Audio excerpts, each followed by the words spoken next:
আমার কাছে প্রচুর পরিমাণে ফোন আসে যে ভাই আমি আমার স্ত্রীকে রাগের বশে বা রাগের মাথায় ৩ তালাক দিয়েছি অথবা তালাক দিয়েছি অথবা আমরা পারিবারিকভাবে বসে আপস তালাক দিয়েছি। তো আবার অনেকে বলে স্ত্রী গিয়ে তার স্বামীকে তালাক দিয়েছে। তো এই ক্ষেত্রে পরবর্তী সময়ে উক্ত স্বামী এবং স্ত্রী পুনরায় মিলিত হতে চায় এবং এইটার পরিমাণ আমার কাছে আমার পরিসংখ্যান অনুযায়ী না হলেও 50% এর উপরে। তো এত সংখ্যক স্বামী-স্ত্রী পুনরায় কিন্তু আবার বিবাহ বন্ধনে আবদ্ধ হতে চায় অথবা দাম্পত্য জীবনে আবদ্ধ হতে চায়। তো আসলে এই ক্ষেত্রে তারা হন্য হয়ে খুঁজে বেড়ায় যে আসলে আমি আমার স্ত্রীকে পুনরায় গ্রহণ করতে পারবো কিনা? আমি যেভাবে তালাক দিয়েছি সেটার উপর ভিত্তি করে। তো এই নিয়ে আমি আমার ওপিনিয়ন আজকে প্রকাশ করব। তার আগে যারা আমার এই চ্যানেলটি দেখছেন তারা চ্যানেলটি সাবস্ক্রাইব করুন এবং পাশে থাকা বেল বাটনটি চেপে দিন।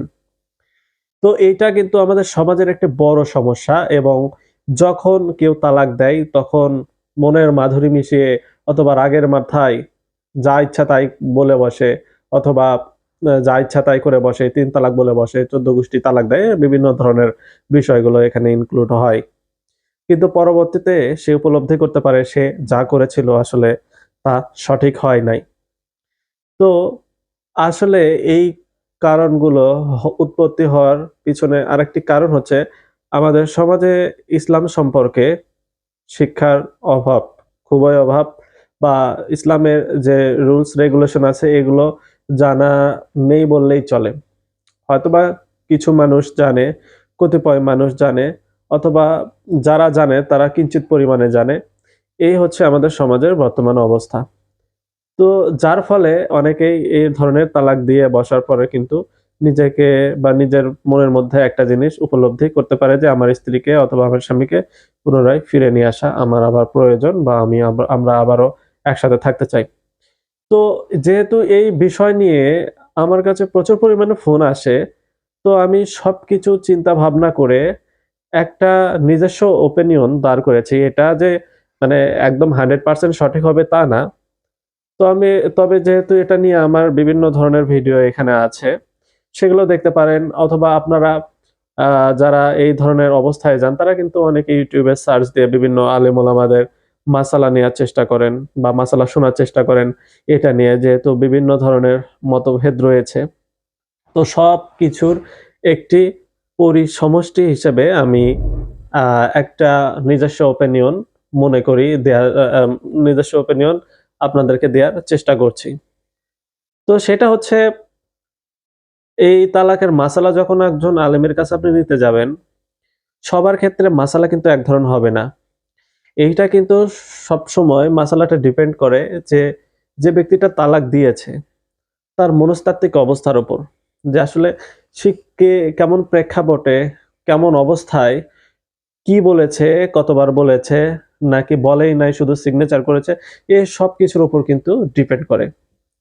তো যেহেতু এই সবকিছুর উপর ডিপেন্ড করে সেইজন্য আমার সারমর্মটা হচ্ছে এটা, যদি আপনি জানেন যে ৩ তালাক দিলে আপনার স্ত্রী ৩ তালাকই হয়ে যাবে, এইটা যদি আপনি কিঞ্চিৎ পরিমাণও জানেন তাহলে আপনার কিন্তু স্ত্রীকে যদি আপনি ৩ তালাক দিয়ে ফেলেন তাহলে আর ফিরত নেয়ার কোনো সম্ভাবনা বা কোনো আশা আপনি আর করেন না। এটা হয়ে যাবে। আর ৩ তালাক দিলে যে উক্ত স্ত্রীকে পুনরায় আর নেয়া যায় না এটা কিন্তু আমাদের দেশের বেশিরভাগ মানুষ জানে।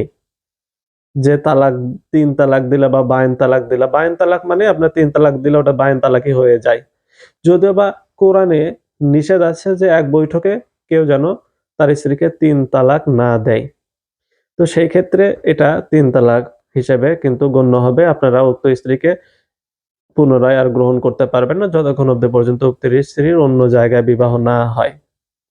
এখন আরেকটা বিষয় আপনাদের ইনক্লুড করতে চাই যে এক্ষেত্রে স্ত্রী যদি তার স্বামীকে তালাক দেয় সেক্ষেত্রে আসলে স্ত্রীর কিন্তু তালাক দেওয়ার ক্ষমতা থাকে না।